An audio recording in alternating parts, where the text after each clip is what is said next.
What I'm here to tell you is not only does life hollow us out, all of us, you cannot actually replace the things you lost.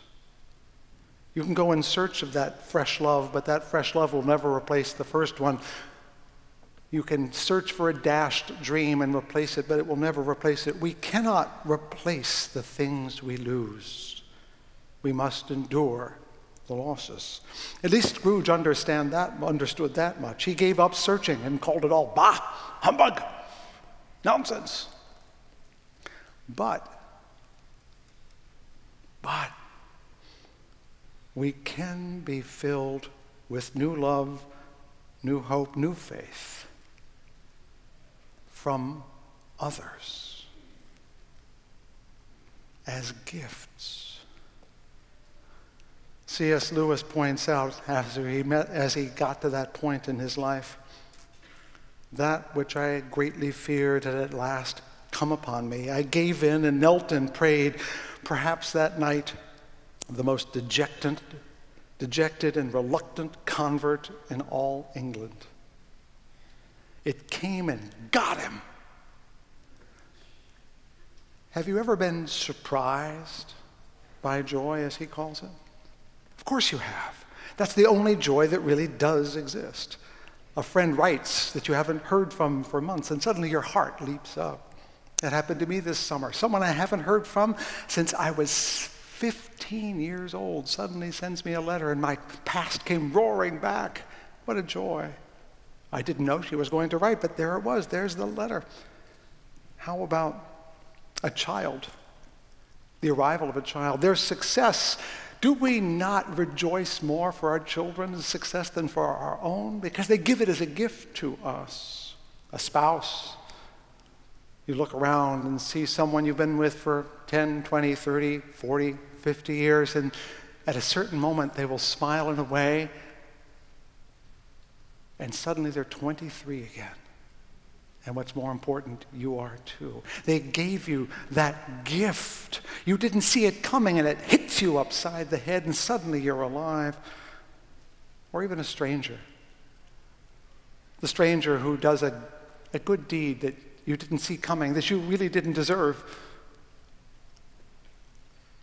C.S. Lewis may have had a celestial vision, but most of the gifts of faith and hope and love come from you and others. Because all of us, each and every one of us are angels. I told you I'd get to the shepherds. We are all angels. You know the word angel means messenger, don't you? That's all it means. Someone who comes to give a message. And I say that we are all angels because all the gifts of faith and hope and love we get come from others. We don't give them to ourselves. No, we lose all our hopes and faith and love, and then we get them from others. And when we get that gift, sometimes it's a great gift that makes us exhilarated, or sometimes it's a terrible gift like Dickens and those ghosts. But the response to every true gift of hope, every true gift of faith, every true gift of love, this response we always have is joy.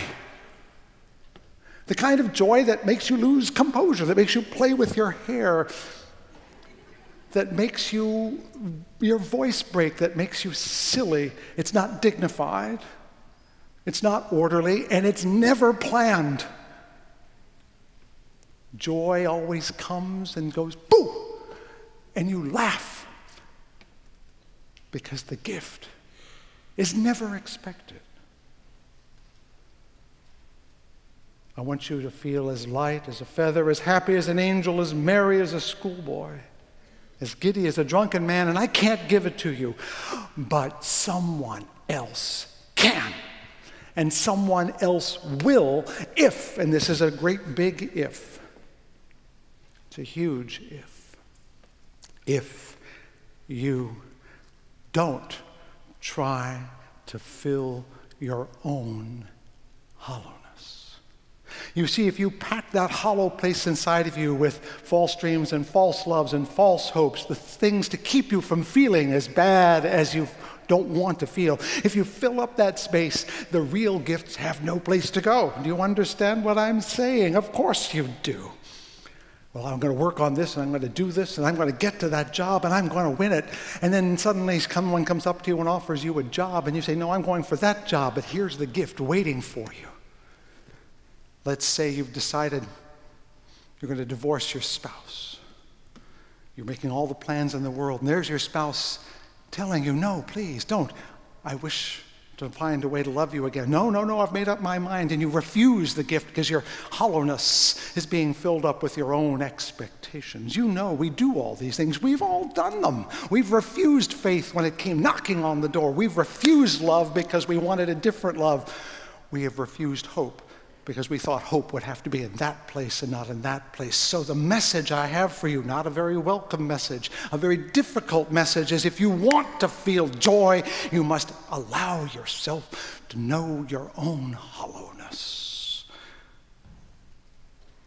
And have faith, yes, true faith, that someone else, some angel, will give you a gift that will make you leap with joy. I preach to you, friends, and also to myself, the courage of your own sorrows, of your own ghosts of the past, your own ghosts of the present, your own ghosts of the future, and to wait for the gifts that someone will bring you if you just trust that they can come to you. They will be imperfect because, after all the angels I know are imperfect. Because everyone in this room is an angel. You don't think so, I know. Because while you're busy thinking, when am I going to get that gift, you're busy giving them at the same time. Do you catch on? That part of being ready to receive the gift of joy is to be giving it, even in your own wounded and hollowed out ways. Who knows that this beautiful choir, which sang so beautifully and will in the moment sing beautifully again, there is not at least one voice in here that is sad, but it will sing. Every week the preacher of some kind stands here and offers you hope, even on Sundays when he does not feel it himself. Every time you come to church, you drag your feet in here saying, I ought to go to church, waiting for someone to give you hope, and there you are, kissing someone in the narthex, giving the very gift you're looking to obtain. This is the miraculous quality of joy, that it is a sign of gifts. I want you to leave today knowing that you are an angel. You are all angels. You are all messengers of faith and hope and love, even when you don't know it. Without knowing it, you are strewing gifts to those in need with a glance, a word, a song, a hand, a moment. Just being present is a gift to someone today. It's about 12 o'clock. I should be finished. And I am.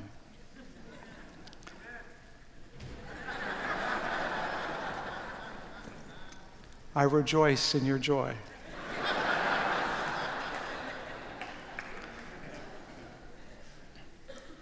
Fear not, the angels said to the shepherds. Fear not.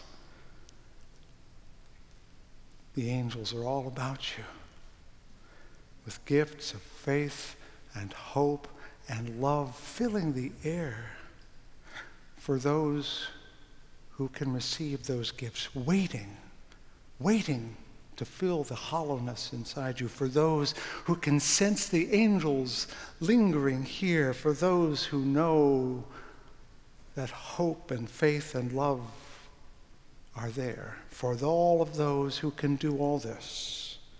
Truly, they bring tidings of great joy. Amen.